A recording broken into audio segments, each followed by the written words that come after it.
Sheridan has an arm injury, whilst Jones has a knee problem. Lionel Furet and Brent Cobain take their places.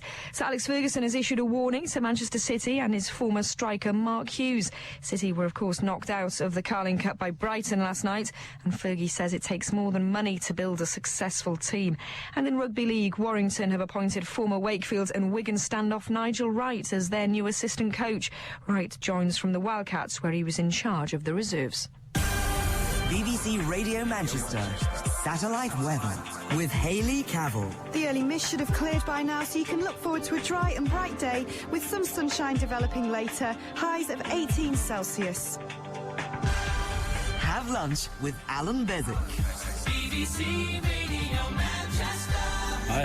Hey, I never thought I'd heard that on the radio.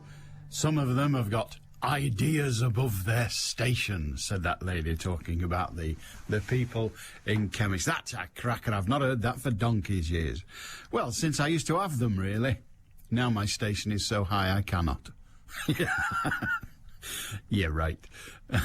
Oh, go with it. Go with it. It could work. It could. Ideas above their station. Fantastic phrase. And such a condemnatory phrase, isn't it, really? Oh, yeah. So, him? Oh, yeah, him, he's got ideas. It's almost as good as like it's being savaged by a dead sheep. Do you remember that one? Was that Geoffrey Howe that said that? Of somebody else in Parliament, I don't remember. Was it? No, it wasn't, was it? It was Dennis Healey, I think, talking about Geoffrey Howe. It's like being savaged by a dead sheep. They've got ideas above their station. Fantastic. You've lifted my day, Mrs. Whoever you are. Thank you for that. Anyway, how are you doing? The rest of us, that is. 0161 228 2255. One of our myriad of Davids. I don't know why it is, but we have an awful lot of people called David communicating with us. No matter. I'm not complaining. I'm merely just commenting, as one does. But David says this in an email. I've worked hard all my life, and now I'm an old codger. I've smoked for most of it. I've been in hospital for a few days, and now there's no provision for smoking for patients. Could they at least give nicotine patches to all smokers entering hospital? Some might even give up. I noticed that since I was in the last time, it seems a lot more's being spent, but it doesn't seem to be directed towards what the patients want. Everybody's so busy, they seem to forget what it's all about. The patients. That's David. Well, everybody is busy, and, yeah, I suppose they're filling forms in like police officers or everybody else for that matter. But it is a good question, isn't it? Is it the job, however good the advice, is it the job of the NHS to say to a sick person, you will not do what you have been doing? If, of course, what they've been doing is perfectly legal. Now, people in prison are allowed to smoke because that's regarded as being their home. Rooms in hotels can be designated as being acceptable to smoke therein. Rooms in a hotel. You can't smoke in the public areas, the corridors, the bars and the like.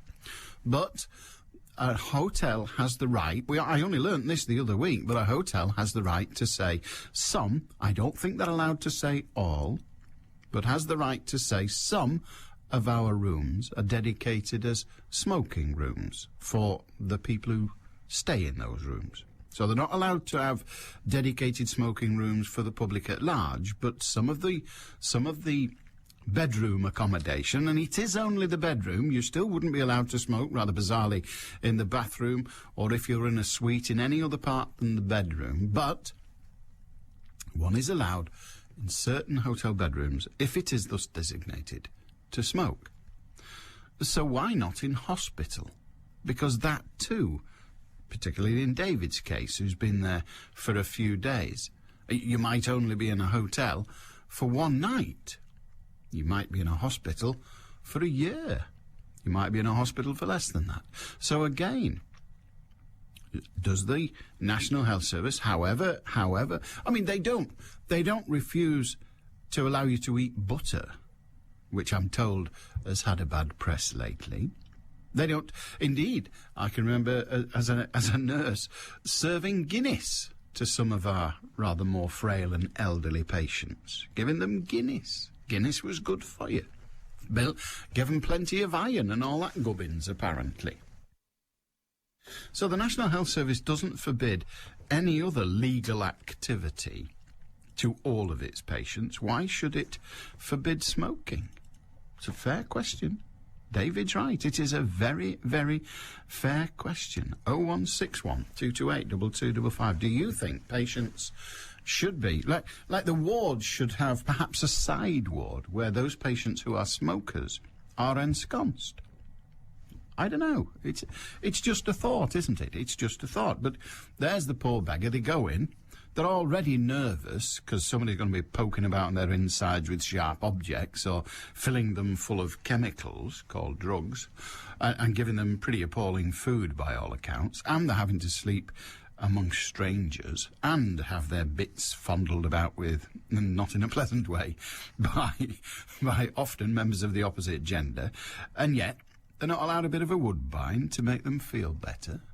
Extraordinary. 0161 228 2255. You got a comment on that?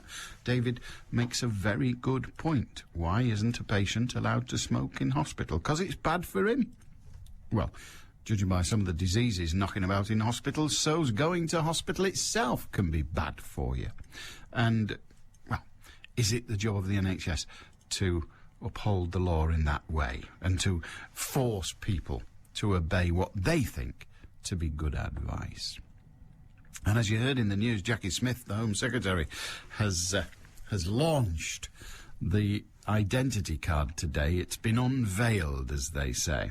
And by all accounts, it looks, would you believe, like every other identity card you've seen. If you've been a serving soldier, airman, or any of that lot, if you work at the BBC or any large organisation that requires to have a modern type of ID card with photograph, it looks like that. It looks like the photographic driving licence. And the two will amalgamate one day, inevitably. Liberal Democrat spokesperson, Shadow Home Secretary Chris Huhne said, "It doesn't matter how fancy the design of ID cards, they remain a grotesque intrusion on the liberty of the British people." Is he right? Are identity cards a grotesque intrusion on the liberty of the British people? The government, he went on to say, is using vulnerable members of our society, such as foreign nationals. Well, I'm not altogether sure that foreign nationals are members of British society, but no matter. Foreign nationals who don't have a vote as guinea pigs for a deeply unpopular and unworkable policy. When voting adults are forced to carry ID cards, the scheme will prove to be a laminated poll tax. What a great phrase. Is he right? Are we deeply suspicious? Are we dead set against it? He says it's a deeply unpopular and unworkable policy, carrying identity cards. Well, what do you think of the concept? As I say, it's taken a step closer. 0161 228 2255. You can talk about that, but of course you can talk about absolutely anything. All you have to do is pick up your phone and have your say. You can email as well, radiomanchester@bbc.co.uk, and you can text on 07786 206 951. Ian in Stockport says, the Archbishop of York has said that speculators who made millions by betting on falls in the share price of struggling banks were like robbers. Does this mean the speculator who looks after the church's stocks and shares has been caught out? Your Sunday Morning Lion with Mike Shaft. How is the issue of HIV and AIDS addressed in the U.S.? For the last 20 years, the American church in particular has been pretty unaware. I think it's something that many of us really regret and feel that we have to repent of. Mike Shaft. This is all part of the church's attempt to, shall we say, rebrand what Halloween stands for. The 1st of November is All Saints' Day, a time when we celebrate the triumph of goodness over evil. And sadly, I think, the thing that we now know as Halloween, we've lost sight of that truth. Manchester's faith, spirit, and life's difficult questions with Mike Shaft. Inspiring. Sunday morning from 7 on BBC Radio Manchester. On the 1st of November, we celebrate the dominance, if you like, the victory of good over evil. What planet's he living on? Bill in Farnworth. Hiya, Bill. Hey, Alan. I just wanted to have a word about Baroness... Is it Baroness Warnock? It could well be, yes. Her opinions about old people the other day. Yeah. I think she's quite in tune with government thinking. Well, tell me what you think she said, and then we'll move on from there. Yeah, she said that old people who were, let's put it nicely, going a bit doolally, were a strain on the National Health Service, and that they should be put down, basically. And I think she's in tune with government thinking, because she's only reflecting what the Labour Health Minister a few months ago, I think, said, that also people were a strain on the health service. And I think this is the final solution. I think they've got something sorted here, a bit of joined-up thinking. I think that, especially people who are poor and can't pay for private health, the money we save on looking after them, we can help to pay for nursery care for 2-year-olds.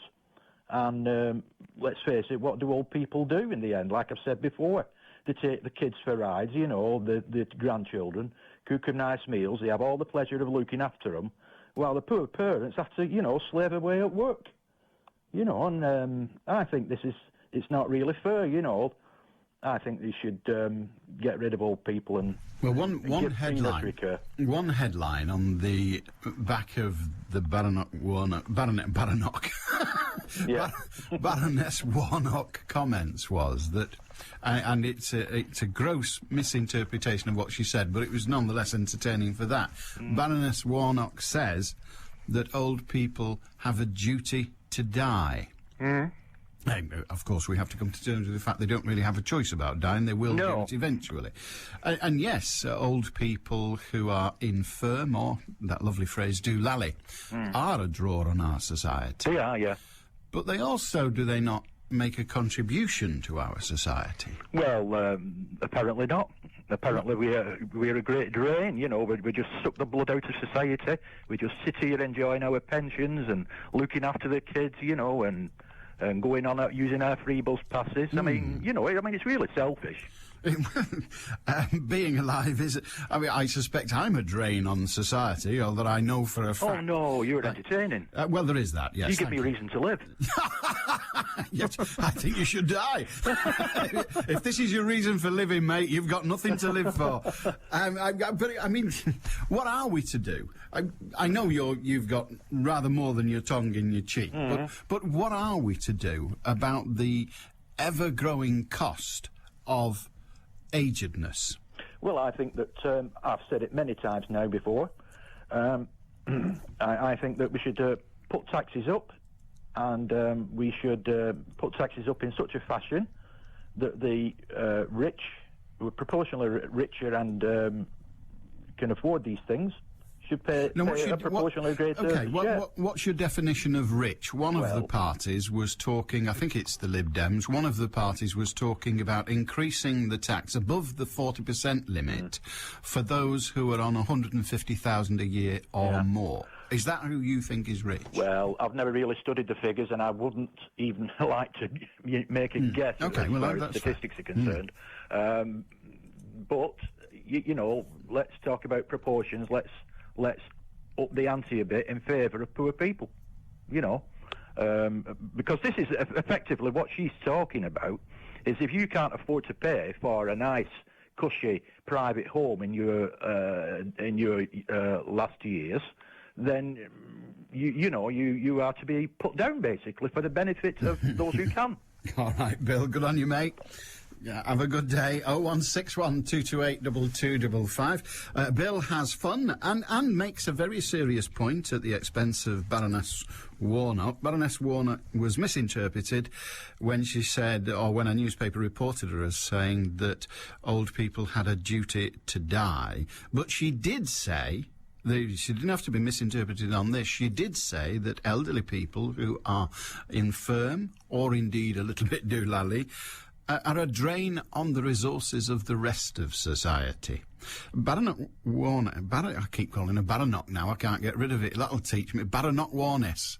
She should change her name. I do think it sounds much better. There's a certain Scottish ring about it. But Baroness Warnock, if I remember correctly, nursed her own aging mother unto her death, the mother, not the Baroness. She's still with us.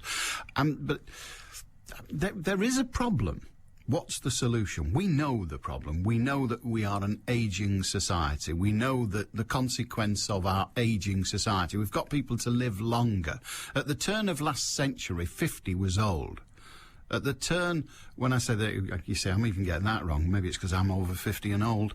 But at the turn of the 18th to the 19th century, and the 19th to the 20th, 50 was old. 20th to the 21st, 50 will tell you, many will tell you, is just the beginning. People now live regularly. People, they only live once. A number of people, a lot more people now live to the age of 100. A substantial number live to the age of 80, whereas previously they'd be well dead. So they are very, very expensive. Even if they're not unwell, they cost a flaming fortune. What are we to do? Bill interprets Baroness Warnock as saying what we should do is bump them off well before then. 12 on BBC Radio Manchester. What do you say? Let's get the headlines. Anna Dawson. The Home Secretary Jackie Smith's unveiled the design for the new identity card. Each card will carry a picture, the person's name and date of birth, with a chip holding fingerprint records and other biometric data. Bradford and Bingley's cutting 370 jobs, blaming a slowdown in the housing market. And investigations are continuing after a man was shot in Stockport. Manchester's weather mainly dry. It should brighten up later, though. Highs of 18 Celsius. BBC Radio Manchester, 2020 traffic.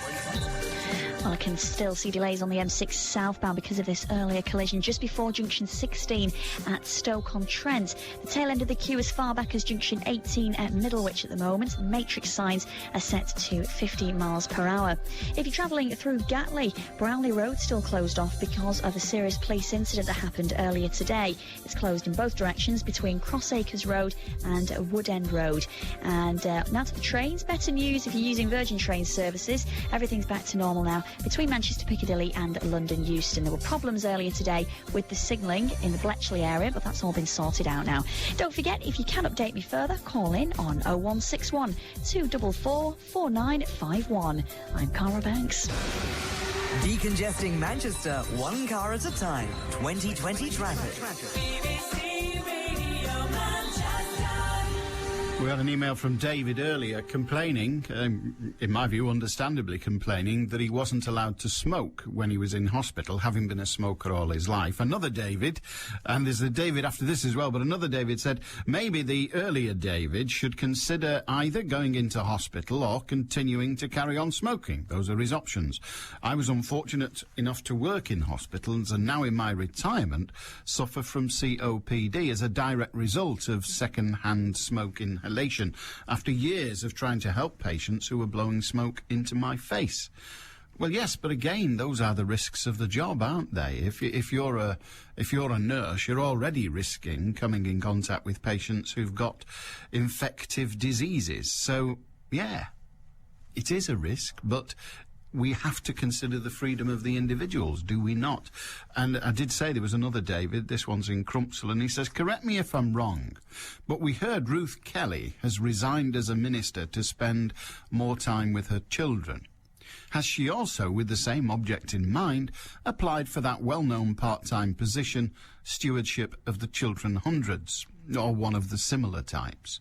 Or does she regard the job of representing in the region of 80,000 constituents a part-time job? An MP's wage for part-time work. Not bad, is it? Well, a number of things. She hasn't yet resigned as a minister. She has said that she will resign as a minister. Well, what she seems to have said, and nobody believes this, most people believe she was kicked out, but what she seems to have said is that she will not be seeking a position in the cabinet when Gordon Brown does his reshuffle. That's what she seems to have said. Now, the story goes that she told Gordon Brown that in May, but because she's been part of the agitators and critical of Gordon Brown in private, he's found out and sacked her early and said, right, well, he's published the story early. I don't believe that last bit, because even he's not stupid enough to rain on his own parade, but there you are. The Chiltern 100s, well, she's not yet declared whether she will stand for Parliament at the next election. The implication of that is that she will at least serve out her time as MP. In other words, she won't apply for the Chiltern 100s. And on the subject of smoking in hospital, Brian, not David, says, have you considered the irony of your statement? Why can't David smoke if it makes him feel better? It will make him feel better, but the fact is it'll be contributing to the likelihood that it will either kill him or give him some disease that will make him ill. After all, he is in hospital for his health. Therefore, surely, of all establishments, hospitals have an obligation not to contribute in any way to their patients' ill health. Finally, if they did permit smoking, how long before it would be before they were sued for lack of proper care under health and safety legislation? Well, of course, the same could apply to a prison. A prisoner who doesn't smoke and has all that smoke inhalation, they're only allowed to smoke in their cells, by the way, but a prisoner who doesn't smoke but has to endure the inhalation of other people's smoke could bring a similar case. So there will be case law on this before too long, one way or another. The idea that going into hospital for a fortnight and the cigarettes you smoke during that fortnight kill you is a nonsense. A complete and utter nonsense. The damage of cigarette smoking is almost proven, that's all. We only go that far, I'm afraid. It's almost proven. I don't know any scientists that argue against it. But whatever damage there is, it's not caused by 1 cigarette, 10 cigarettes, 100 cigarettes. It's a collective consequence, if you like. The consequences are the permanent, the regular use of the foul and disgusting products. It's like just smoking for a week ain't going to kill you unless you burn the house down, falling asleep with a woodbine in your gob. 01612282255. Surely the government is wrong to continue with the ID card system. After all, it was only to appease that clown in the White House, and he's only got weeks left in power. If we'd not taken part in the illegal invasion of other countries, our homeland security would be much safer. So says David. 01612282255 if you've a comment. And I refer to your comment, people finding nicotine a relaxant. I am a non-smoker and have no problem with those who choose to smoke, as long as it's not around food or where I'm eating. I spent some time in a psychiatric hospital following a breakdown. Previously, the smoking ban there was a smoking room. It was away from the main area. It was well ventilated and had a large smoke extraction fan. In fact, it also served as a central point for patients who didn't like it in a day room, remembering the many patients in hospital as a place of safety for themselves. Well, okay, but you can provide smoking areas, but not every patient is ambulant enough to get to those smoking areas. It is a very, very important question, isn't it? The freedom of the individual. Has the health service got the right to impose its views on others? Now, there are all sorts of implications if you say, OK, we're going to allow people who do smoke to smoke and therefore provide them with facilities so to do. And they have to be in separate parts of the hospital even than others. And there are very many complicated problems and complications as a result of that decision. But surely we have to consider the freedom of the individual. We have to. It's a free society. Good morning, Alan. Neil in Bebington. I heard the good news that EDF, the French nuclear giant, has managed to cherry-pick. Maybe I was right first time. Has managed to cherry-pick the 8 best nuclear plants and has left the British government and taxpayer with all the crappy ones that nobody in their right mind would touch with a barge pole. Looking at EDF's track record in France and elsewhere, it looks like we might finally get some real power generation of our nuclear plants at last. Though I must say, as corporate logos go, EDF's logo is truly horrible. I've not seen it. And I thought you might like to know that according to my new watch, there are now only 91 days left until Christmas. Dearie, dearie me. That is a horrible, horrible thought. Time to get shopping, people, he says. Your credit card company needs you. I'm sure they do. Dear God. 91 shopping days to Christmas. How worrying is that? Every time I look in the mirror, some algit starts smiling back at me. I don't mind if someone puts him down. He looks clapped out anyway. But I don't want anyone topping me when I get old, says John in Bury. Very good. That is the thing, isn't it? It's always other people. That's the thought. It's always other people. Yes, it's a good idea. Do away with them, but leave me well alone. Pam in Whitefield. Hiya, Pam. Hello. Hello. I just wondered if you'd visited any hospitals, any time recently, because if you go to North Manchester and Fairfield, those are the ones I've visited, what about the rights of people going in and out of the hospital, because they're all cluttered round the doorway? It's absolutely disgusting. It even smells at Fairfield inside the reception area. It's just terrible. So... Well, I agree, and it's not just hospitals, it's all buildings, public or otherwise. You can walk... If you walk from the BBC... we're in Oxford Road in Manchester. If we walk from here up to the town to go and do some shopping and have a look round and go to the theatre or whatever, you walk past all these public buildings, shops and others, and the staff are outside on the pavement smoking their heads off. I pass a nursery every day and I won't leave my children there because the girls are stood or just stood further down the road smoking. And then they'll go back in and they'll smell of cigarettes. They'll smell, but at least after the couple of breaths, they won't be exhaling smoke onto the children. But, I mean, you're right in what you say about hospitals and the like. Would you have... Because in America, I'm not sure whether they've done it yet, but they're considering bringing in legislation. In New York, where they were the first, in my knowledge, were the first to bring about no smoking in public buildings. And they're now considering bringing legislation saying not only can you not smoke in a building, but you can't smoke within so many yards of the doorway of a building. Now, that would be good, wouldn't it? It's much nicer now if you go out for a meal or in a pub, you come home, you don't smell a cigarette. But there again, most of them you have to walk through the door and they're all stood out. Some of them have a place at the back or something, but you have to usually walk past them all and...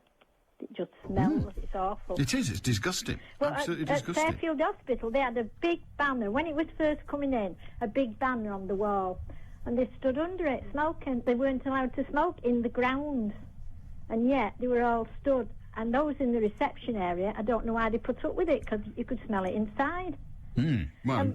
And what do these doctors feel like? Treating them, they're going for chest complaints. They can't breathe, and they're having cigarettes. It is balmy, isn't it? It is balmy. Yeah. You see people, I've seen it myself, who are on oxygen smoking. Well, the problem is it's very, very difficult to stop, isn't it? That's the problem that many face. They can't stop. What are we to do? You know what? What? I've never smoked. Well, I think I had half a Woodbine when I was about 12 and thought it tasted absolutely disgusting and never did it again. And I don't know why. I understand why somebody would try it. Yeah, Certainly I a younger. I don't understand why anybody ever took the second one. No. Crazy. It's so expensive.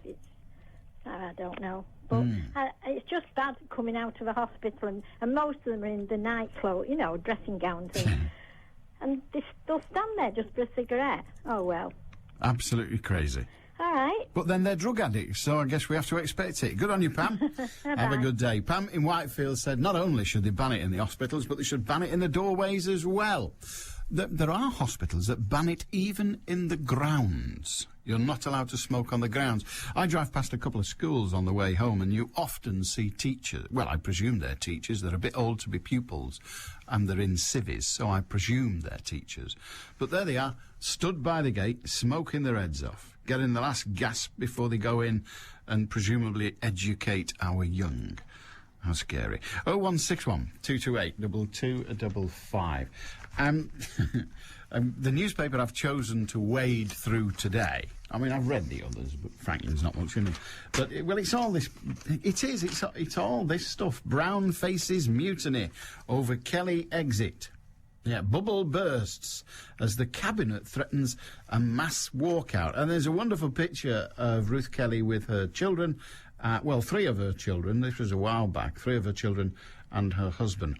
Ruth Kelly swept to power as one of the Blair babes, but it was not just the fact that she was almost 9 months pregnant in May 1997 that marked her out.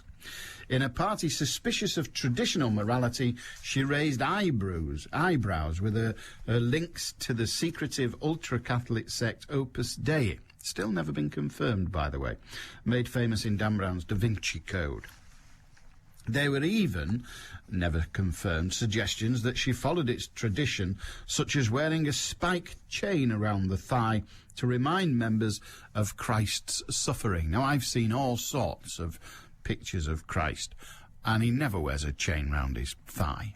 He's got a crown of thorns on his head, and he's been stabbed a couple of times, and I believe his legs are broke.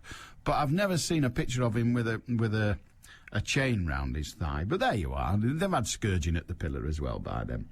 Anyway, it's never been confirmed, as we said, but it's kept many a friend of mine awake at night.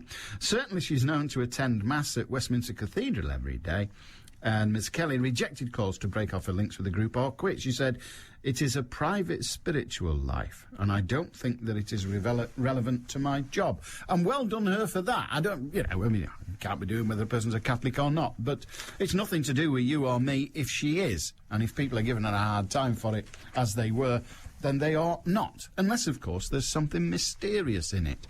We don't expect all MPs to declare what private organisations they are members of, unless they make money from them, and then they have to declare it in the Register of Interests. I'm sure a number of MPs are Masons, another private sect, some say secret sect, but private.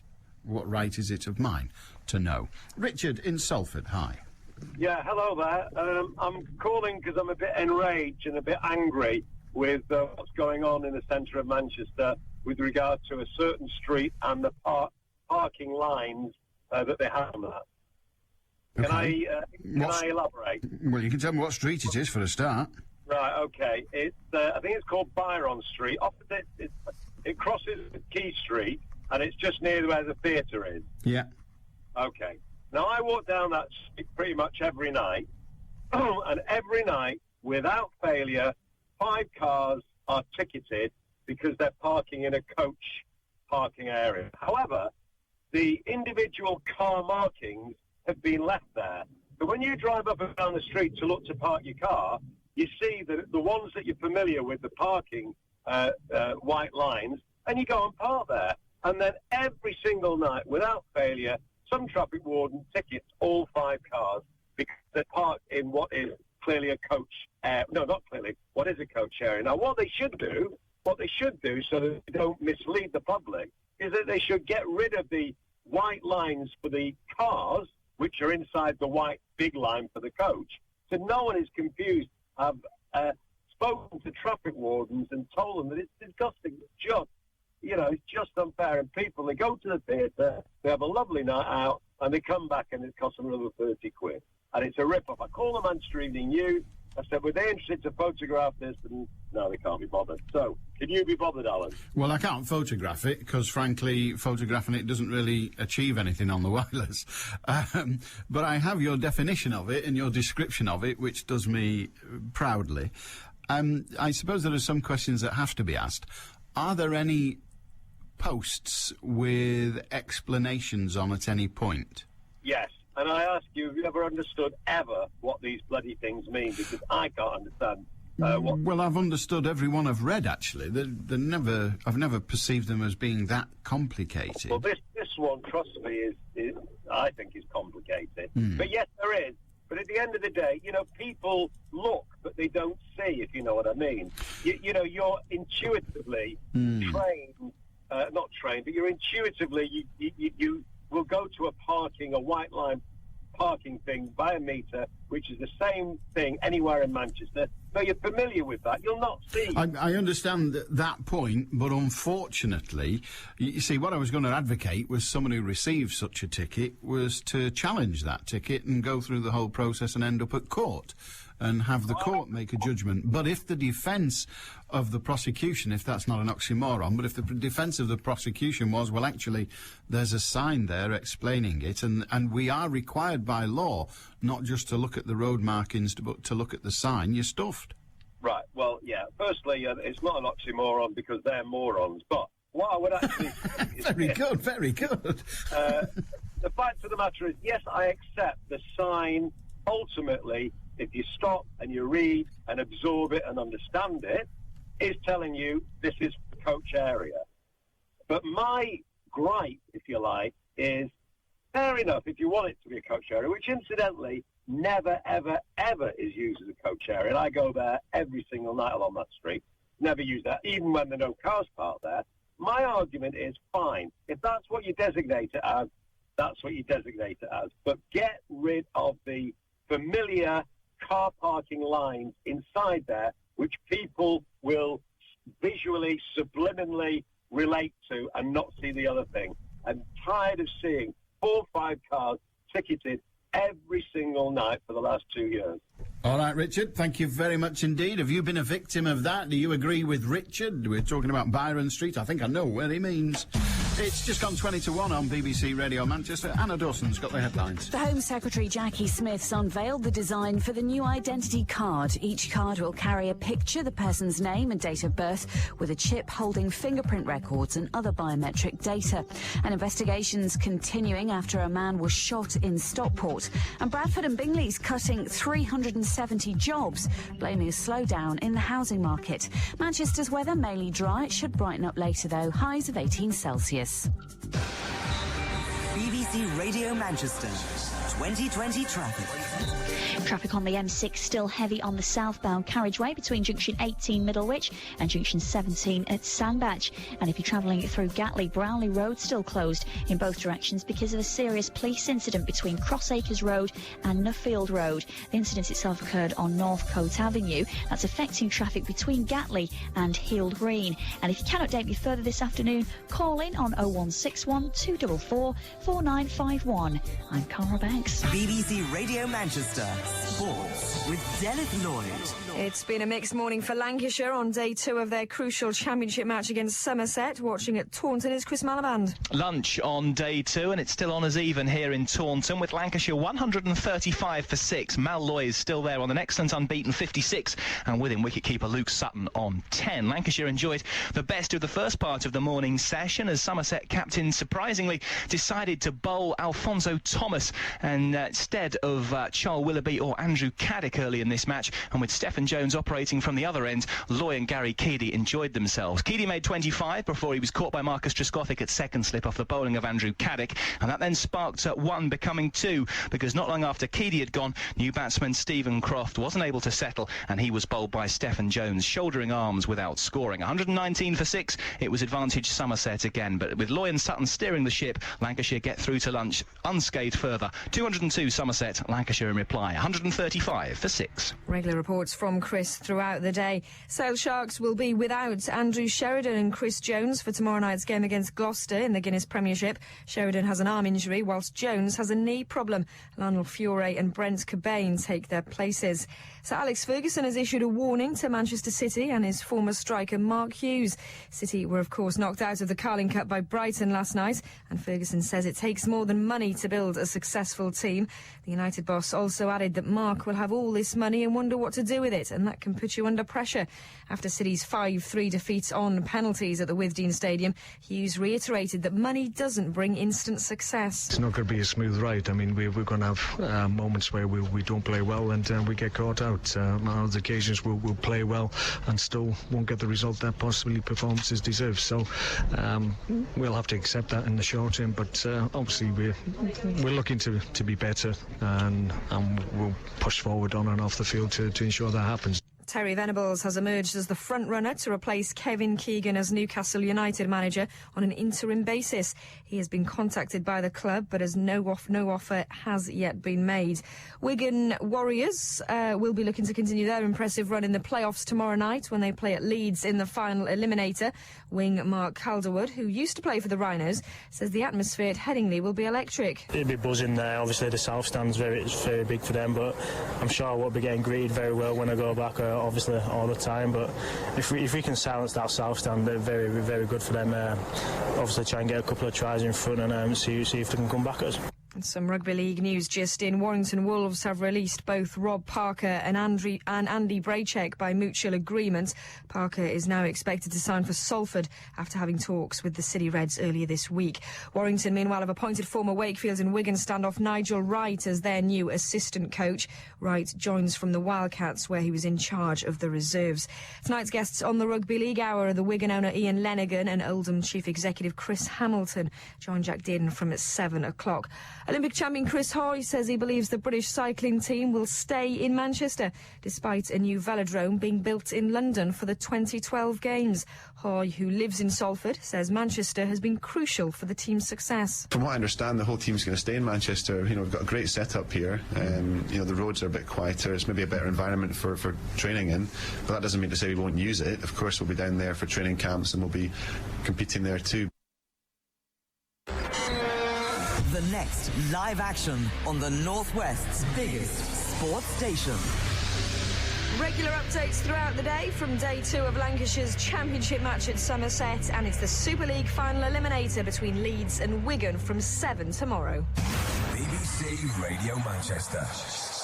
Hi, all right. It's just gone 1:45. 0161228 2255. Radio Manchester at bbc.co.uk. Whatever you want to say, that's good. You said it takes sustained smoking to cause illness and that 1 week is not likely to cause any illness. Surely it only takes one carcinogenic cell to cause cancer, a bit like pregnancy. Only one sperm out of thousands does the damage. On another subject, the Travel News mentioned crossacres, which I'm told is a very painful physical position. Well, you're correct in that it does only take one carcinogenic cell to cause cancer, but the damage done by cigarettes, it's like the inhalation of other poisons. The body has the ability to deal with them. But if you inhale smoke, your body will clear it out, and then over the period of the next few hours will clean your blood. So all the poisons and the like that get in your blood are cleaned out, and they don't get stuffed into your cells and the rest of it, because that's what the job of your body is. However, if you poison your body and then poison it again and then poison it again and then poison it again, it can't get rid of the poison, so it deposits it in your tissue. And at the end up then, the poisons in the tissues begin to take and do their sorry work. It's like if you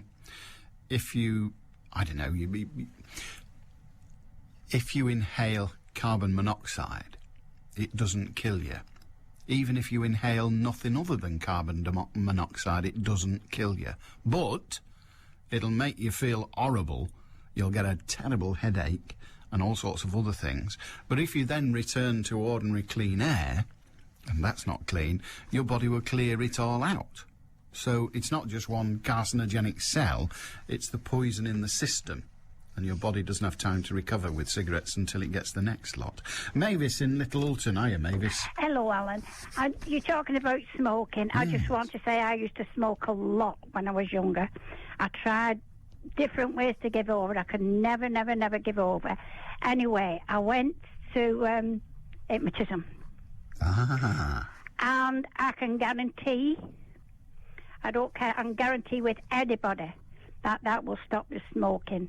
And I must say, and I want to say now, I saw those terrible pictures this morning. I am glad I gave over smoking. I wouldn't start again for nothing. Although we went out with another couple, my husband and I used to have a cigarette there and then, but I never started smoking again. And if people only knew what it's like to give over smoking, and lose a habit. What a pleasure it is. And there's only one way I can say, and that's hypnotism. What? And I've never looked back since. All right, but what happened? What went on at the hypnotist? Nothing. Well, something must have happened. Well, I just sat there and she hypnotised me, and I thought to myself, it's not doing no this. I know what she's talking about. But I took it, but I stopped. Really? I really, really stopped. I took tablets, I took all sorts to try to stop. But I did stop. And I just wished I could put it up to my son and my daughter and all my family to stop smoking. How much better in the pocket. Well, certainly that. You're a lot wealthier for quite a while, aren't you? Yeah, but I just wish I could go around this world and preach about smoking and just make it that, to let everybody know what a pleasure it is once you smoke to give over. All right, good on you, Mavis. Thank you very much indeed. Mavis says that hypnosis did it for her. I tried hypnosis a long, long time ago. When I was nursing, one of our consultant psychiatrists, and I've forgotten his second name, but his first name was Chris, I only remember that. And he was a quite old gentleman at the time, but he specialised in hypnosis as a psychiatric treatment.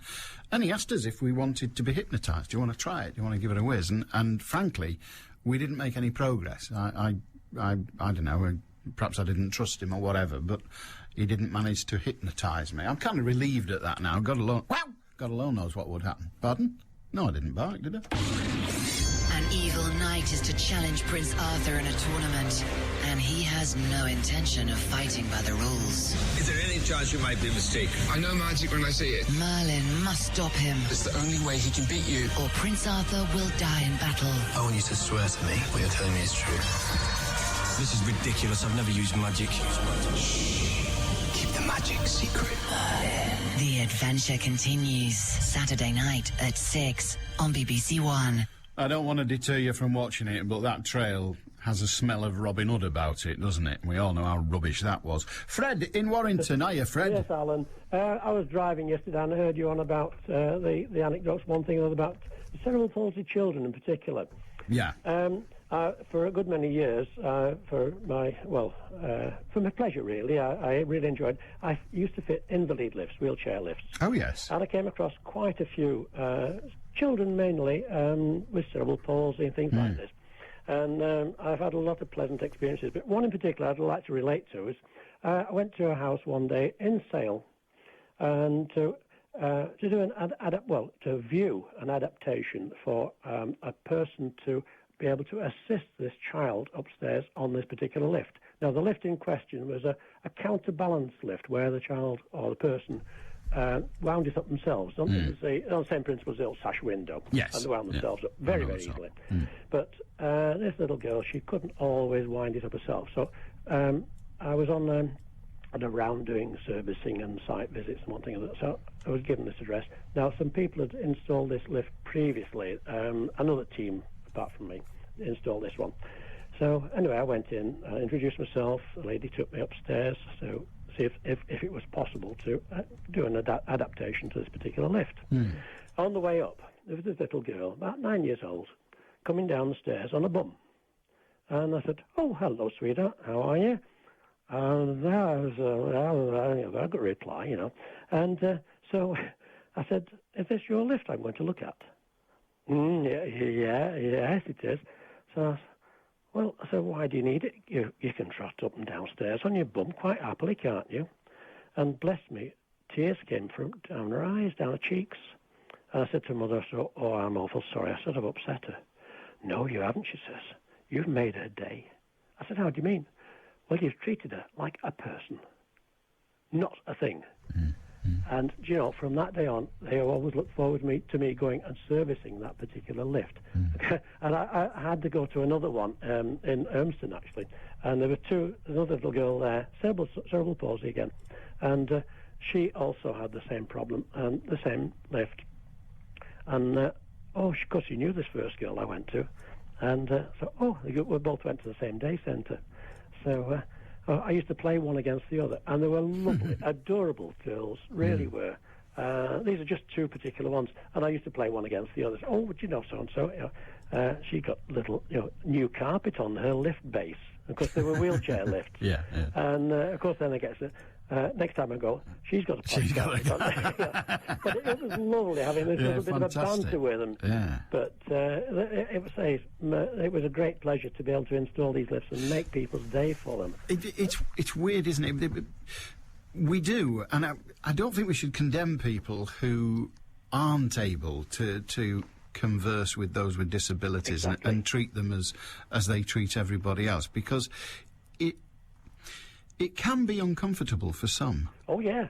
And I don't just mean the person with the disability. You meet someone with a disability, and having a conversation, you don't know what to say. No. You don't know what to... I used to have a mate who was blind. He died eventually, and when I first knew him, you'd say, "I'll see you tomorrow," and then you think, "Oh, crap." Yeah. And he said, "What are you on about?" It didn't affect him because it was he took it as an expression. But you do get, you do get that sensation. Exactly. Of, "Oh, blimey, I've just said," well, there you go again, "Oh, blimey," which is if you like, a truncation of "God, please blind me for my sin," and you just think, "Oh, for crying out loud, what can I say that's inert?" And you can't. Language is not inert. No, it isn't. But I had a little job to do in Wrexham. There was two brothers. One was disabled from a road traffic accident, and they were telling me that, of course, the two brothers lived together. One pushed the other out in the wheelchair. And of course, when they went shopping, they'd leave one outside the shop if the weather was right. And whilst he was in the shop, he said there was this lady came and she was browsing in this window here and looking very, very anxiously at different things and sort of hesitating and not wanting to move. And he said, "I wonder what the devil she's doing." Anyway, next thing, the brother came out. "Oh, hello, how's he doing?" And he said, "Well, ask him yourself." Ask him yourself. Is he here? Yeah, he's not dead, We're not pushing a corpse round. And she looked down to this fellow in the wheelchair. He says, "And it bloody well talks too."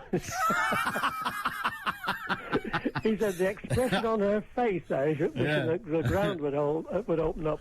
Absolutely. Well, there used to be a programme on Radio 4, and it was back in the 70s, I think, and it was called "Does He Take Sugar?" Yes. You can see where the title comes from, but it does happen, and it did happen, and it still happens. Yeah. Anyway, good on you. But one very quick one, though. I went to Chapping Oldham one day, and it was terrible weather. I was battling through blooming mist and drizzly rain, one thing and another. Went on the door, knocked on the door, introduced myself. This chap came to the door in a wheelchair. "Good morning, I'm so-and-so," And I was actually going to install his lift. Oh, I said, "What a terrible day. What a horrible day it is." He said, "Now, lad, this is a beautiful day." I said, "How the devil do you make that up? Make that out?" He says, "I woke up." I woke up. That's all you need sometimes, isn't it? Yeah. It's all you need. Good on you, mate. Okay, Alan. Cheers, thanks very much. Have a good day. 0161228 2255. Radio Manchester at bbc.co.uk. And, of course, you can text on 07785 07786 206 951. And Brian says, "Alan, I've just heard of you talking of Ruth Kelly with her spiked chains and thighs, and now I know why I find her so devilishly attractive."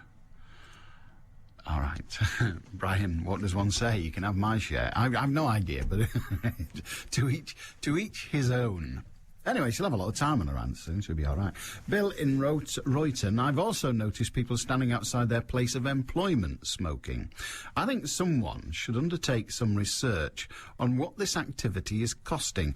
Not the cost to the smoker, but the cost in lost production time. For example, across from where I work is a motor service garage. Every time I bother to look across, there's one or more often two people smoking out there. Previously, I bet they smoked whilst continuing to do their work."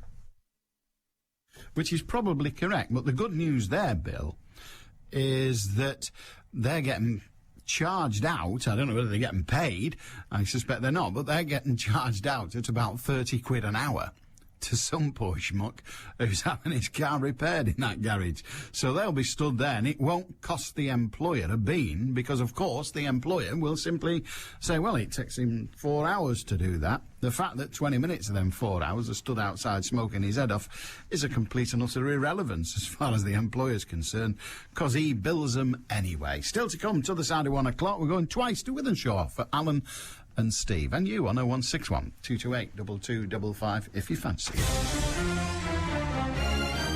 Tomorrow from 7 o'clock, find out if Wigan will make it to Super League's Grand Final. Commentary from Headingley on the Warriors against the Rhinos. I know, it's...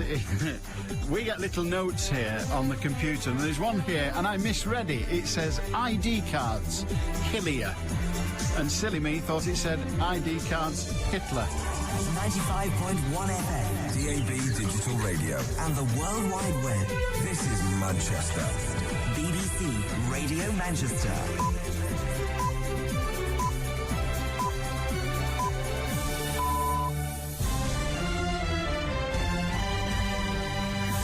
At 1 o'clock, the new ID cards are unveiled, and there's more job cuts this lunchtime. This time, it's the Bradford and Bingley. Warrington released Parker and Braycheck. Well, we're looking at a bright, dry afternoon with some nice spells of sunshine and top temperatures of 18 Celsius. And traffic eased off on the M6 southbound between 18 Middlewich and junction 17 at Sandbach.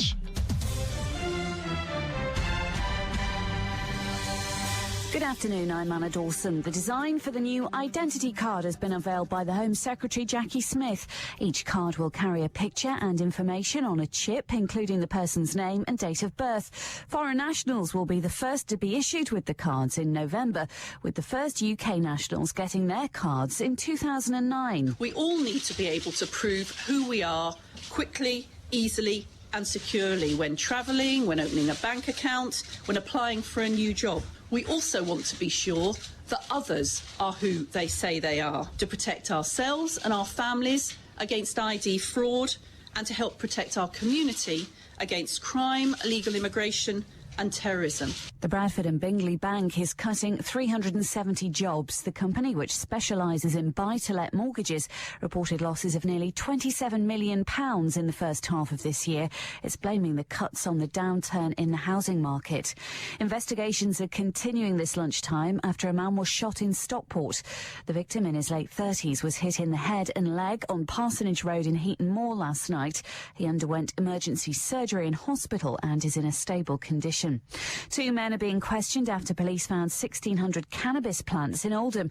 They were found at a disused mill on Lees Road last night. The haul's thought to be worth around £300,000. The number of complaints made against the police has reached a record high in England and Wales. More than 48,000 allegations were made in the past 12 months to the end of March, a 5% increase on the previous year. In Greater Manchester, though, complaints have actually fallen by 9%. However, it still has more than any other force outside London. Rudeness was the biggest complaint about officers. Vice Chairman of the Police Federation of England and Wales, Simon Reed, says officers are often under immense pressure with their workloads. I think we can accept that rudeness probably is our biggest downfall, but as I've previously said, you can be rude to someone without often knowing it, and if you're given the opportunity to apologise, then that should be the right recourse. Church of England leaders have strongly criticised the activities of city traders. The Archbishop of York, John Sentamu, described those who'd bet on falls in the share price of HBOS as bank robbers. The Archbishop of Canterbury, Dr Owen Williams, has accused those who buy and sell debt of making huge profits without benefiting anyone but themselves. An inquest into the deaths of a businessman and his wife and daughter, whom he's believed to have murdered, has been opened and adjourned. The bodies of Christopher Foster, his wife Jill and daughter Kirsty were found inside the ruins of their burned-out Shropshire mansion last month. A huge road race to mark the 70th birthday of Rochdale-born Ron Hill will take place in Littleborough tonight. 600 athletes from across the world are expected to take part. Ron's been running every day of his life since December 1964 and says he plans to continue doing so for at least the next 4 years. Off the top of my head, I'd like to get to 250,000 kilometres, which I have training logs that go back to 1956, and tomorrow I will reach 151,000 197 miles. So I guess I'll get to 250,000 kilometres in about 4 years' time. BBC Radio Manchester Sports with Dennis Lloyd. Warrington Wolves have released both Rob Parker and Andy Braycheck by mutual agreement. Parker is now expected to sign for Salford after having talks with the City Reds earlier this week. Sale Sharks will be without Andrew Sheridan and Chris Jones for tomorrow night's game against Gloucester in the Guinness Premiership. Sheridan has an arm injury whilst Jones has a knee problem. Lancashire will be aiming to get as many runs as possible this afternoon against Somerset. Their Division 1 status still hangs in the balance. Chris Malaband reports from Taunton. Lunch at Taunton, Lancashire 135 for 6. Mal Loy's still there, unbeaten on 56. With him, Luke Sutton on 10. 2 wickets to go this morning. Gary Keady after a fighting 25, caught by Trescothick at second slip off Caddick, and Stephen Croft perished for naught. Lancashire trail by 67. They're 135 for 6. And former England manager Terry Venables is expected to decide today whether to take over as interim Newcastle boss. Venables is believed to have held talks with Newcastle Director of Football Dennis Wise and Vice President Tony Jimenez before last night's League Cup defeat to Tottenham. BBC Radio Manchester satellite weather with Heather Stott. Well, this afternoon is going to be dry and bright, and we will see some sunshine developing as the cloud lifts and breaks. It's going to feel warm in any sunshine because we've got light winds and top temperatures of 18 Celsius. Allan Beswick with you on the phones. 0161 228 2255. BBC Radio Manchester. I should get stocked up on thermals and gloves and woolly hats if I were you, and furry boots. Because the Met Office, who predicted a warm summer, are now predicting a mild winter. So clearly we're going to be in the new ice age. so the Met Office said this winter is expected to be milder than the long-term average, although not as warm as last winter, which saw temperatures 1.2 centigrade above the 1971 to 2000 average. No, I haven't heard any sense of that at all. I don't know why I read it out. I thought you might explain. 0161 228 2255, Radio Manchester at bbc.co.uk, and you can text on 07786 206 951. Interesting to hear that you were once hypnotised. I suspect, contrary to your belief, you were successfully hypnotised, and furthermore, were hypnotised into behaving like an arrogant, argumentative, insensitive bully, and the hypnotist forgot to bring you out of it. You obviously didn't know me in my youth. Peter in Lee. Hiya, Peter. Hiya, Alan, you all right? I'm not bad. We have met over the past. We only... I do a lot of videos for Rugby, Swinton. All right, yeah. Yeah, and what it is, I've just been given the contract to do Sedgley Tigers Rugby Union. Good heavens. Right. Now, just query whether you can answer the question, or somebody may be able to contact me in some way. Just wondering, with all your Manchester sports that you do, how come there's no real coverage of the Rugby Union in Division 1s around Manchester, you know, the local teams? Well... On the BBC? I can tell you. A, there's too many of the beggars. B, nobody cares. And C, we don't cover football that well once we get out... once you get outside the Premiership, we're not that interested. We don't cover all the amateur rugby league clubs generally. We do have a couple of programmes in which they are mentioned and discussed, but we don't send reporters out to matches and things. You imagine, I used to play rugby union for before the days when they had divisions. It was still regarded as an amateur game, hobby game then.